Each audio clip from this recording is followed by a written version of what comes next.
Welcome into a bonus episode of Hockey Inside Out. With the season coming to an end in a month's time from now, the Stanley Cup playoffs will begin, and the Montreal Canadiens will not be a part of that equation going towards April and beyond. So who are your top three picks to potentially win the Stanley Cup this June? You know, I think the East is going to be such a meat grinder. And if you'd have asked this question last week, I would say that the Carolina Hurricanes would come out of it. But with, like, on top of losing Max Pacioretty I'm assuming for the year with a second Achilles injury, losing Svechnikov to a knee injury that's going to take him out, and he's not going to come back at all during the playoffs, that's brutal. I think there's still a good enough team to get far, but I don't know if they'll come out of the East. So Boston would be my top contender out of the East, but I don't think they're going to win because just getting there is going to be exhausting for anyone. I think the two top teams for me going for a cup this year are still the Colorado Avalanche. They've been there before. They know how to do it, and they just play a way that it beats teams consistently. And the Edmonton Oilers, because as much as you look at the Oilers' record and it's not that inspiring, a lot of those losses hang on Jack Campbell. When he's not playing, when Stu Skinner's in net, they are incredible. And since January, I believe they are second in the entire league in expected goals for differential. So this is a team that's got it in multiple ways. They added Matthias Ekholm at the deadline. They added Nick Bjugstad at the deadline. They've got depth now. Their defense is better than it's been probably ever. And Connor McDavid, you can't bet against him. Well, for me, anybody's guess, right? The Eastern Conference, look at it is so tight. Aside from the Boston Bruins, you look at 2 through 16. There's 84 points in 16, 96. Carolina 96 points, 12 points difference. Just incredible. Tight spread, if you will. Boston Bruins, for me, as much as I hate to say it, have been there all year. They seem to be consistently doing a lot of great things, tough to play against. They are in my group. Carolina, Andrew touched on. I like Carolina. They play hard. They're big. They play gritty, and they're somebody to watch out for. But, then you got to go out west and look at Colorado and see what type of personnel they have. They've had a taste of it before, and I like the game that they're playing. But wow, what a grind with such a tight spread between the top so-called team in the playoffs versus the bottom teams. Anything can happen. So stay healthy, hot goalie, and have some guys that appear offensively that didn't appear maybe over the course of the regular season, and next thing you know, you're in the Cup final. Yeah, I mean, if I was a betting man, my money's on the Boston Bruins. I mean, what a performance they've had this season. It's just been remarkable. I mean, at the time of this taping, they have a 50-11-5 record. But you also go back to 2019 when the Tampa Bay Lightning finished the season with a 62-16-4 record and lost in the first round to the Columbus Blue Jackets. So it's one of the beauties of the NHL playoffs is almost every year some top seed gets knocked off in the first round. It's sort of what makes the first round of the NHL playoffs is the best round of the NHL playoffs, in my opinion, because guys are still sort of fresh by the time you get to the Stanley Cup final. They're walking wounded or playing. So the first round will be fun. Colorado's still, defending champs. We saw how good they were when they came into Montreal. They had a lot of injuries earlier this season. They're more healthy now.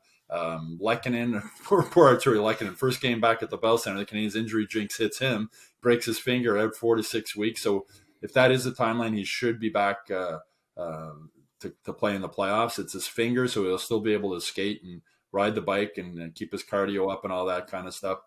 That's a big loss for them. And Tampa Bay is just, they know how to win in the playoffs. That's another team that I wouldn't bet against. They know how to win.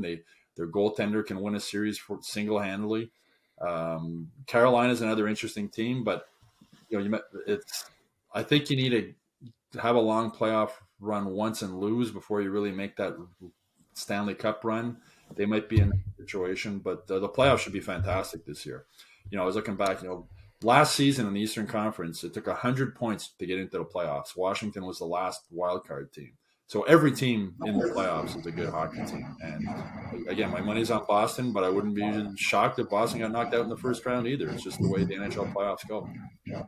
Rick, from a player's perspective, if you're the Boston Bruins, as Stu made the point, right? Tampa, they got clunked and swept by Columbus. You remember Detroit in 95-96 got ripped apart by Colorado in the round number 2 or round number 3 it was. So if you're the Boston Bruins, Rick, how do they approach this final 15 games going to the playoffs, knowing that they have first place clinched, and the pressure will be on them to perhaps be part of that equation as being one of the greatest teams to have that type of season as they've had so far?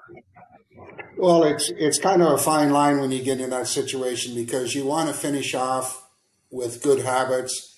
You want to stay healthy. That doesn't mean that you don't play the game you should be playing, but let's just say that it's huge.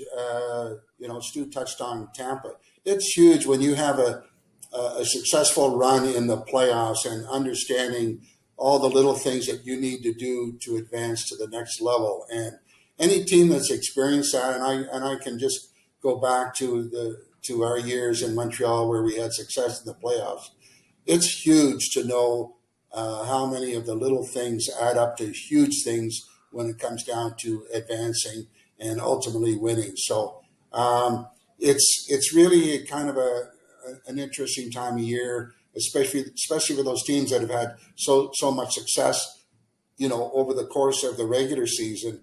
And now, as everybody knows, the real season starts in the playoffs, and there's a lot of pressure on those teams and expectations for the ones that had really good years for them to continue to have really good playoff. And it's always tougher, when the expectation is there that you have to win versus the underdogs that are come in and maybe, take some of those top guys out. But great time of year, and everybody's geared up, even though there's not too many games left. They're gearing up to trying to figure out who they're going to probably play against, and already starting to fine tune on how they prepare themselves and what they need to do to beat the hockey club.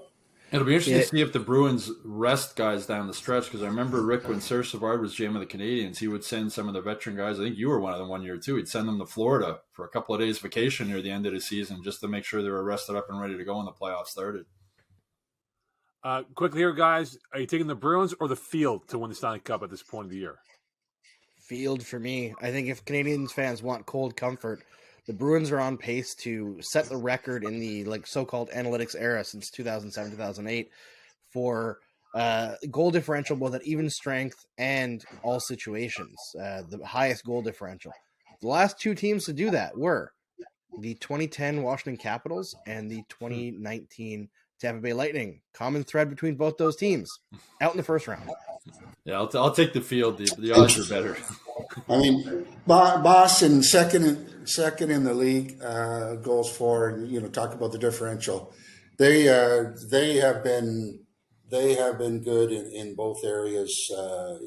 Goals for, goals against. They're real tough. And